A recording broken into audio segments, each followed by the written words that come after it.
Woo! Am I a little dreading getting back on the motorbike? I never thought I'd hear myself say that. So we're packing to leave, and definitely wasn't expecting to have this much crap. I gotta rearrange it because it all has to fit on the bike, and it doesn't look like it's gonna do that at the moment. Dun dun dun. When planning your trip to Ha Giang, you have to make sure that you have a place to hold your bags, because you really, realistically, you can go from Hanoi to Ha Giang with all of your stuff, but A, it's gonna be almost too much weight for the bike, and B, you do not want to be having all that weight when trying to go up the mountainsides, especially when we're doing like 6 hours a day in Ha Giang. And so a lot of the hostels in the city of Ha Giang will hold your stuff, but since we have to come back to Hanoi to sell the motorbike afterwards, we actually just ended up asking our hostel to hold our bags, and they're like, yeah, you can just stick it in our storage area. So we're gonna have them store pretty much half of our stuff, and then we're only taking what we need for the loops up north. So I guess time to take everything down, get it all stored, and go from there. For those of you guys who are going to be taking a bus to Ha Giang, you can totally leave your stuff at hostels over there. There's also a bunch of storage lockers. You can rent gear if you're going to do the motorbike loop then. But we are taking a motorbike because Daniel's obsessed. So yeah. Pray for me.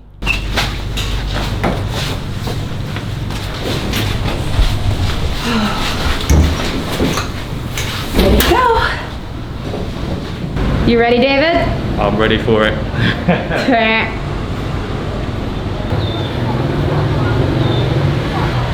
It is so hot and so sweaty, and like you have to cover yourself fully so that way the sun just doesn't char your skin for 6 hours. But man, am I a waterfall under here. Anyways, now we're gonna go pull out money because apparently we don't want to, well, not apparently, we just don't want to take the risk of getting to Ha Giang, which is kind of a more remote area, and not being able to pull out enough cash that we need. So we're gonna go get the cash now, tuck that away so that way if police stop us, they don't see the money to take the bribes, and go from there.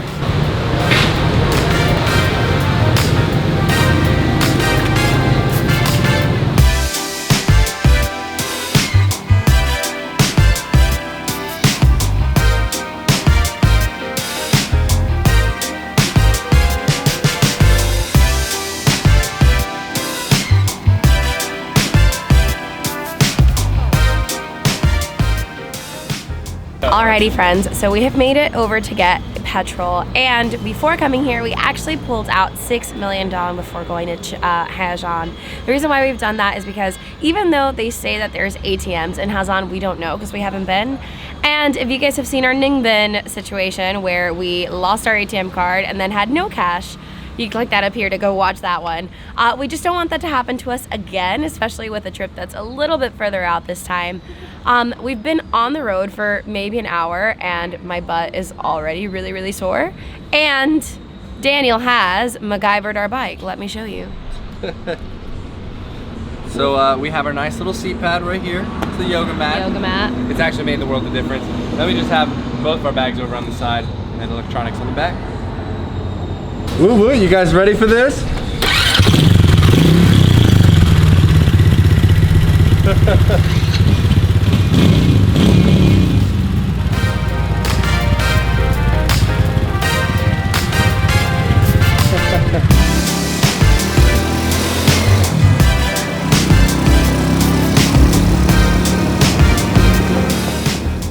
So we just stopped off. We're probably about 3 hours in, and woo, it has been such a journey. I would not recommend doing this without like a bike that has a good suspension.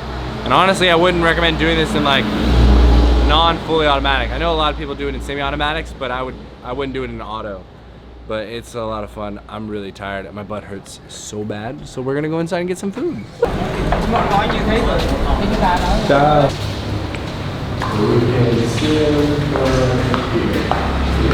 So, like Daniel told you, we made it over to a little restaurant.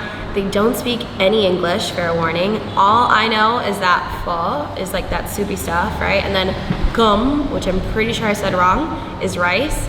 And I'm pretty sure I just made it up. There was no menu, nothing in English. So we just kind of ordered 2 of each and hopefully we get something edible. And no intestines this time. Oh, yeah, super important, learn numbers before you come here.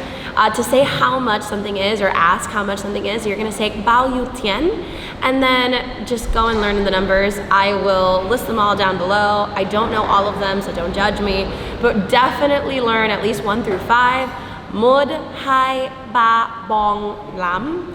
And that pretty much gets you through most things. Outside of that, y'all, good luck. Alright, so we ended up going ahead and getting pho bo and kom ga. And so mine came out, it's really hot, so I'm not even gonna try and touch it. So like I told you guys earlier, we really weren't sure what we ordered. I thought that I had ordered a chicken fried rice. Instead, I ordered a rice with chicken on the side, and it came with like this ice cubed, kind of salty, kind of limey broth. Some salt, chilies, and a lime, and then a fish sauce pepper concoction. So let's see how this is. So to answer the question on how the food was, not the best meal I've had. The rice was great. I had some rice with a little bit of lime juice and some salty fish sauce. Anyway, after our rice lunch, we're gonna get back on the bus.